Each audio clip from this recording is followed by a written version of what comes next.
अस्सलामु अलैकुम व रहमतुल्लाहि व बरकातहू।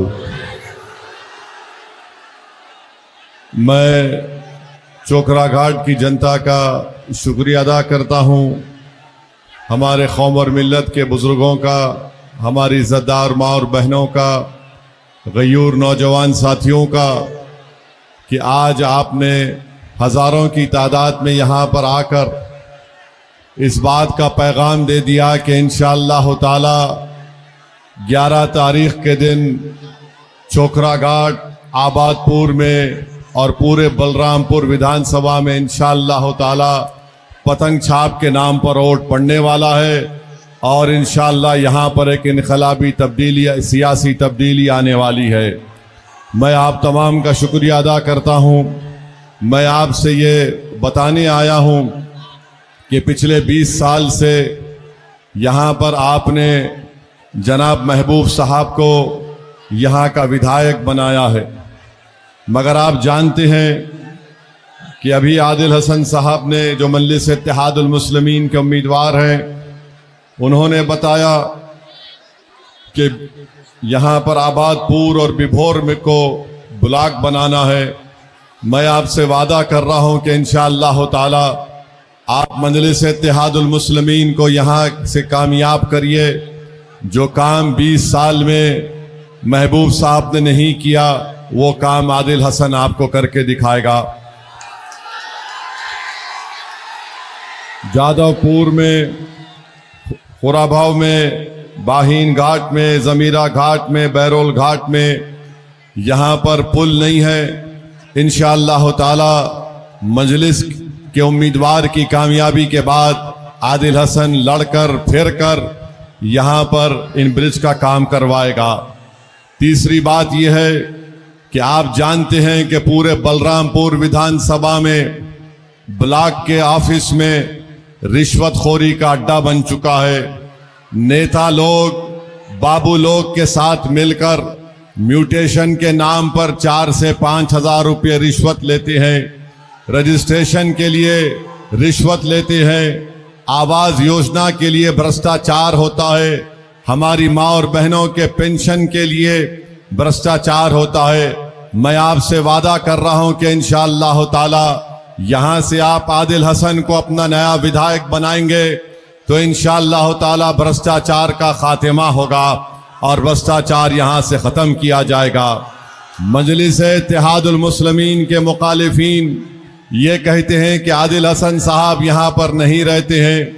मैं चोकरा घाट और बलरामपुर की जनता को और आबाद घाट की जनता को ये बता रहा हूँ कि आदिल हसन की कामयाबी के बाद इंशाअल्लाह ताला असदुद्दीन ओवैसी आदिल हसन का व्हाट्सएप पर लाइव लोकेशन लेता रहेगा ताकि वो यहीं पर ठहरे, यहाँ की जनता के लिए काम करेंगे इंशाअल्लाह ताला।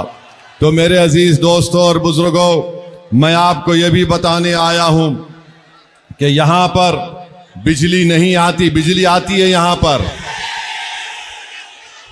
तो जिसको आपने अपना महबूब बनाकर वोट दिया वो बिजली नहीं ला सके, तो अब की बार आप लोग क्या करने वाले हैं? जो बिजली नहीं लाया, जो कटाव का इंतजाम नहीं किया, जो टाट बंद का इंतजाम नहीं किया, जो स्कूल नहीं बनाया, जो अस्पताल नहीं बनाया, जो किसानों के खरीदी का सेंटर नहीं बना सका, जो पुल नहीं बना सका, जो रिश्वत को खत्म नहीं कर सका, तो फिर क्या वो आपके वोट का हकदार है 11 तारीख के दिन? और हम आपको बता रहे हैं मेरे अजीज दोस्तों और बुजुर्गों, बलरामपुर में जूट की फैक्ट्री थी, वो बंद हो गई और अब आपको अपना जूट बंगाल ले जाकर बेचना पड़ता है। गवर्नमेंट का हाई स्कूल नहीं है। भाई साहब आप जरा बैठ जाइए ना, थोड़ी देर बैठ जाइए। ए भाई आप लोग अपना कैमरा हटा लो, जनता को खरीबा जान दो। आप कैमरा हटा।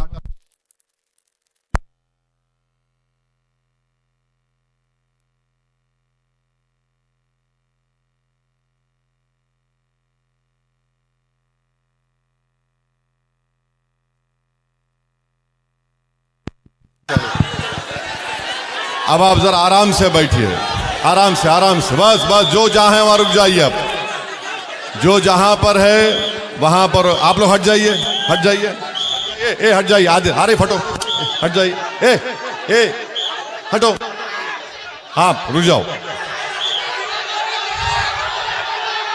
अब आप हमारी बात को सुनेंगे आराम से।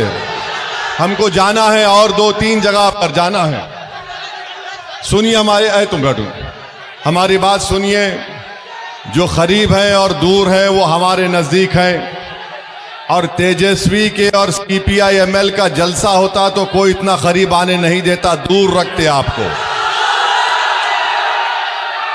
तो हम आपके करीब आ गए हैं, आप हमारे करीब आ गए हैं। मैं आपको मुबारकबाद देता हूं कि आबाद घाट में मुझे मालूम हुआ कि आपके सांसद, आपके MP तारिक अनवर साहब और महबूब साहब गए थे। तो आपने उनसे सवालात किए कि क्यों डेवलपमेंट का काम नहीं हो रहा है। मैं आपको मुबारकबाद देता हूं कि आपने अपने विधायक और सांसद से सवाल किया।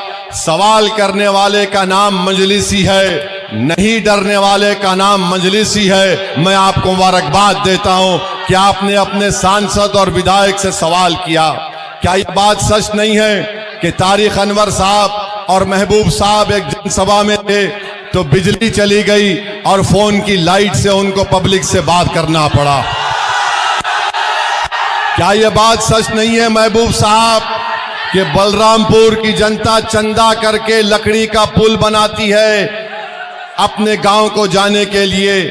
तो बताओ, हम आपको बताना चाह रहे हैं और महबूब साहब से पूछना चाह रहे हैं, ये कौन सी आपकी कम्युनिज्म की आइडियोलॉजी है कि बलरामपुर की जनता गरीब है, आप और आपका भाई दौलतमंद होता जा रहा है? ये कौन सा कम्युनिज्म है, हमको बताओ।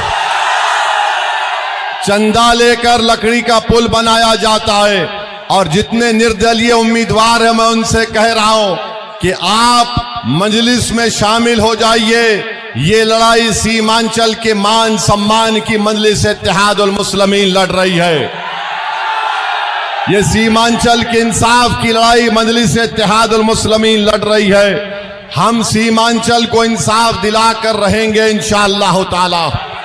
और मैं बलरामपुर की जनता को, चोकराहाट घाट की जनता को बताना चाह रहा हूं कि जब पार्लियामेंट में वक्फ का कानून लाया गया तो यहां के सांसद जनाब तारिक अनवर साहब ने मीडिया को कहा कि मुझे इस कानून से कोई मतलब नहीं है। उन्होंने कहा था ये बात कि मुझे इस कानून से कोई मतलब नहीं है।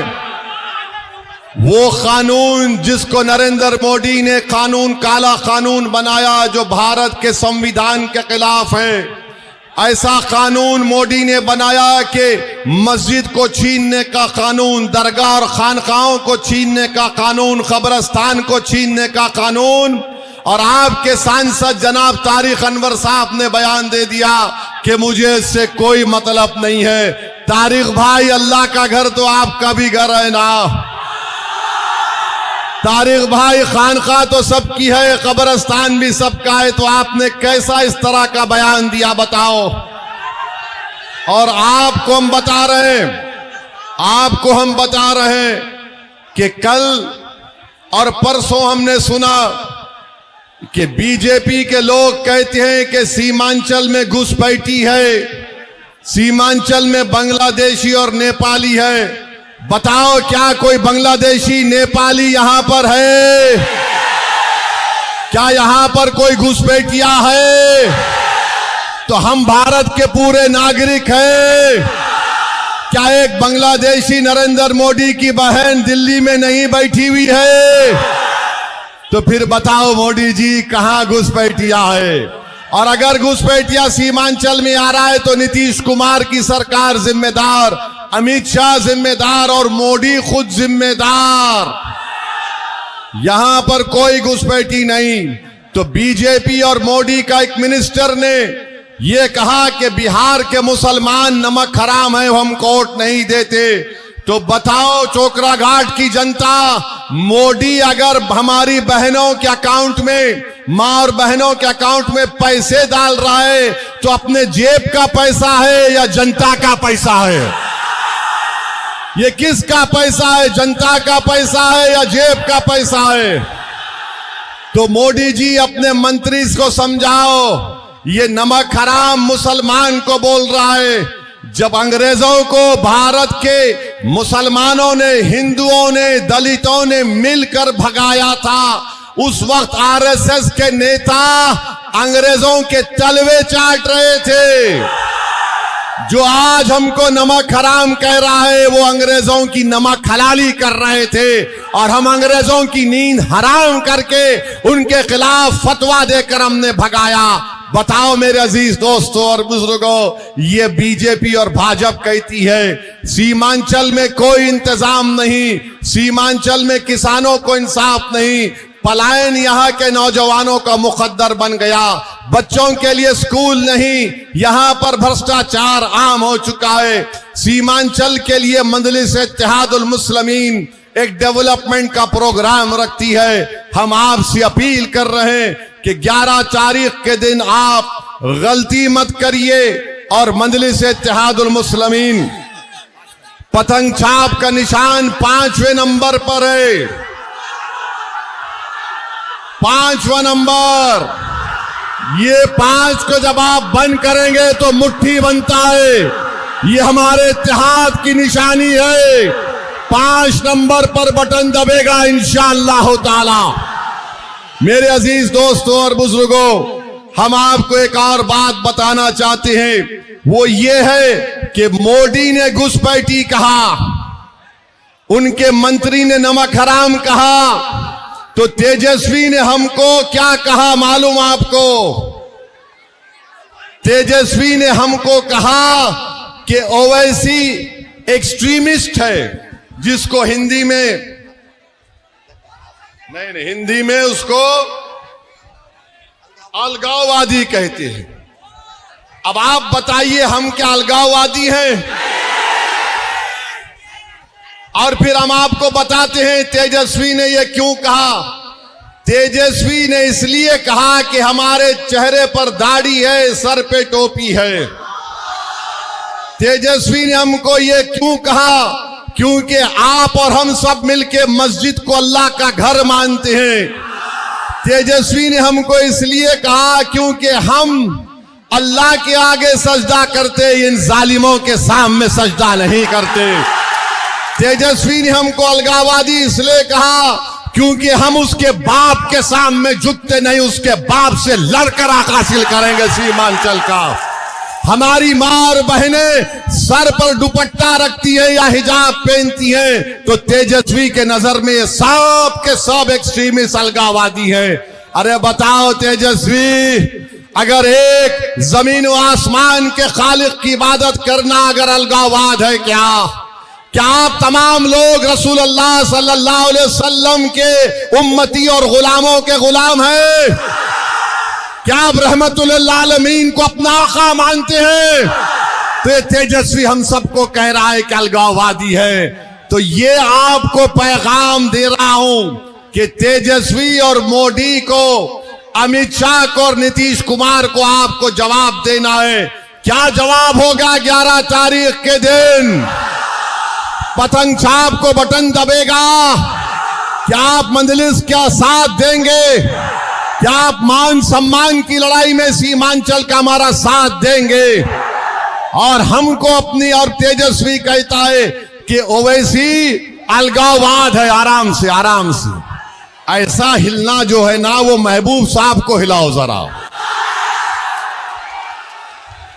और तेजस्वी जो है महबूब साहब को, तो महबूब साहब जो आइडियोलॉजी के आते हैं वो अल्लाह को नहीं मानते, वो किसी भगवान को भी नहीं मानते, मगर तेजस्वी उनको अपने करीब बिठाकर बोलता है कि तू मेरा भाई है और हम उसके क्या हैं, दूल्हे भाई हैं। आप बताओ, जो दहरिया है, भारत के संविधान में आपको इजाजत है कि आप किसी ईश्वर को माने, अल्लाह को माने, किसी को नहीं माने, मगर जो अल्लाह को मानता है उसको तेजस्वी कहता है अलगाववाद है। तो आपसे हम अपील कर रहे हैं कि इन जालिम ताकतों को आपको जवाब देना है। ये सीमांचल की लड़ाई मजलिस लड़ रही है और आपसे हम अपील कर रहे हैं कि आप अपने इत्तेहाद को मजबूत रखिए। अज़बियत का शिकार मत हो। ये भाई बैठ, चाचा बैठ जाइए ना, बैठ जाइए। सब अपने बच्चों को बुलाएंगे, छोड़ दीजिए। हम आपसे अपील कर रहे हैं कि 20 साल आपने जनाब महबूब साहब को मौका दिया, आपने 20 साल उनको देख लिया।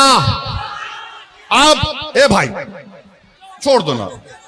अब आपसे अपील कर रहे हैं कि क्या आप 20 साल से जो काम करेंगे वो करेंगे या आदिल को वोट डालेंगे?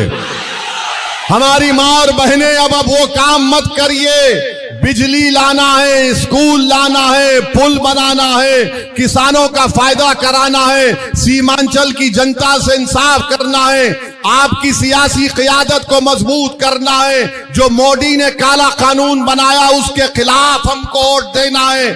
तेजस्वी ने जो हम पर इल्जाम लगाया उसके खिलाफ आपको अपने बटन दबाकर पतंग छाप को कामयाब करना। आप करेंगे क्या? आप हमारा साथ देंगे? तो हमारी मां और बहनों को बता रहा हूं, हमारी मां और बहनों सुन लो, सीमांचल में सबसे ज्यादा, पूरे बिहार से सबसे ज्यादा, जब एक मां अपनी कोख में 9 महीने बच्चे को रखकर पैदा करती है तो 50% मृत्यु दर होती है। जो बच्चा मां की कोख से पैदा होता है 50% मर जाते हैं। 90% हमारी माएं अस्पताल नहीं होने की बिना पर घर में बच्चे को पैदा करती है। तो कब तक हम इस नाइंसाफी को बर्दाश्त करेंगे? आइए, एक नए दौर का आगाज करना है, एक नई तारीख को आपको रकम करना है। असदुद्दीन ओवैसी आपका भाई है, असदुद्दीन ओवैसी आप पे मर मिटने वाले का नाम है। मैं ना तेजस्वी की बात से डरने वाला हूं, ना मैं मोदी अमित शाह की ताकत को देखकर मरूं होने वाला हूं। मेरे भाई, ये लड़ाई हमारे हक की है, ये लड़ाई हमारे नौजवानों के मुस्तकबिल की लड़ाई है। आपसे अपील करते हैं कि आप आइए और मजलिस के उम्मीदवार जनाब आदिल हसन साहब को आप कामयाब करिए, अपना वोट दीजिए, पतंग छाप पर बटन दबाइए। जितने लोग यहां पर आए हाथ उठाकर बताइए कि पतंग छाप को वोट पड़ेगा। हाथ उठाकर बताइए हमारी मां और बहनें भी कि पतंग छाप को आप वोट देंगे। बहुत बहुत शुक्रिया। अल्लाह आपको सलामत रखे।